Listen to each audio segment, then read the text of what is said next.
Welcome to Buddha TVS academy. வரப்போகிற group D எக்ஸாமுக்காக Pulithevar பற்றி மொத்தம் ஒரு 10 பாயிண்ட் சொல்கிறேன், ஞாபகம் வச்சுக்கோங்க.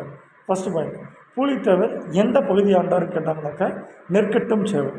ரெண்டாவது, அதாவது ஆற்காடு நவாபுக்கும் பிரிட்டிஷ்க்குமான எதிர்ப்பு எங்கன்னு பார்த்தோன்னா உங்களுக்கு கர்னல் ஹெரானை மாபூஸ் கான் அனுப்புகிறாரு. கர்னல் ஹெரான் பார்த்தோன்னா உங்களுக்கு தோல்வி அடைஞ்சிடுவார். இரண்டாவது, 1755 களக்காடு போரில் மாபூஸ் கான் புலித்தேவர்கிட்ட தோற்று போயிடுவார். இந்த நேரத்தில் புலித்தேவர் மதுரையை கைப்பற்றிருந்திருப்பார். ஆனால் மாபூஸ் கான் விரைவில் என்ன பண்ணுறாரு அப்படின்னாக்க மதுரையை ஈஸியாக கைப்பற்றிருந்திருப்பார். அடுத்து, இந்த களக்காடு போரில் திருவாங்கூர் அரசர் 2000க்கும் மேற்பட்ட படைவீரர்களை கொடுத்துருந்துருப்பாங்க. இது ஒரு பாயிண்ட்டு.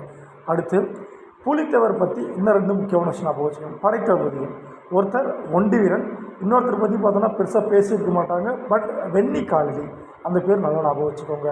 அடுத்து வந்து பார்த்தோன்னா உங்களுக்கு புலித்தேவருக்கும் இன்னொரு இருக்குது, அதாவது பார்த்தோன்னா மருதுநாயகம் இருக்கார் இல்லைங்களா, அதாவது கான் சாஹிப் அல்லது யூசப் கான், இவங்களுக்குமான அந்த ட்ராஜடி ஒன்று இருக்குது. 1761 பார்த்தோன்னா உங்களுக்கு அட்டாக் ஆகுது. அந்த நேரத்தில் புலித்தேவருக்கு சொந்தமான 3 கோட்டைகளை நம்மளுடைய மருதுநாயகம் கேப்சர் பண்ணுறாரு. ஒன்று நெற்கட்டும் சேவல், பனையூர் கோட்டை, 3வது வாசுதேவநல்லூர். ரைட்டா, இது 3 கோட்டையை யார் கைப்பற்றதுன்னு பார்த்தோன்னா உங்களுக்கு கான் சாஹிப், அதாவது யூசப் கான் அல்லது மருதுநாயகம்.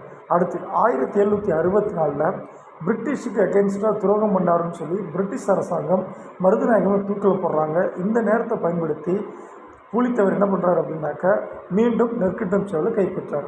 அடுத்து 1767 புலித்தேவரை அரெஸ்ட் பண்ணுறதுக்காக கேப்டன் கேம்பல் போயிருப்பார். இந்த நேரத்தில் புலித்தேவர் பார்த்தோன்னா உங்களுக்கு சரண்டர் ஆகியிருப்பாங்க. பட் இதுக்கப்புறமா இவரோட ஸ்டோரி பெருசாக இன்னும் இருந்திருக்காரு. ரைட்டா, தேங்க்யூப்பா.